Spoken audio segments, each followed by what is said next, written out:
Hello বন্ধুরা, এই গরমে তোমরা কেমন আছো? কি ভাবছো এই গরমে সেজেগুজে কোথায় যাচ্ছি? আসলে আজকে ছিল আমাদের বিয়ে বাড়ির নেমন্তন্ন। তো দেখো, এই গরমে না বিয়ে বাড়িতে গিয়েও কোনো মজা নেই, আর সাজতে গুছতেও একদম ইচ্ছে করে না। তবুও কি করা, বিয়ে বাড়িতে গেলে তো একটু সাজ করতেই হয়। তো যেহেতু বিয়ে বাড়িটা অনেক দূরে ছিল, তাই আমরা গাড়ি করে গেছিলাম।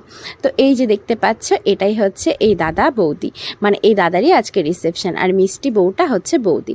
তো প্রথমে গিয়ে আমরা এই নতুন ব্রাইড আর গ্রুমের সাথে দেখা করে নিলাম, আর এদিকে বাবা পেয়ে গেছে বাবার পুরনো বন্ধুদের বাস গল্প করা শুরু, আর এদিকে আমি বসে বসে ভীষণ বোর হচ্ছিলাম।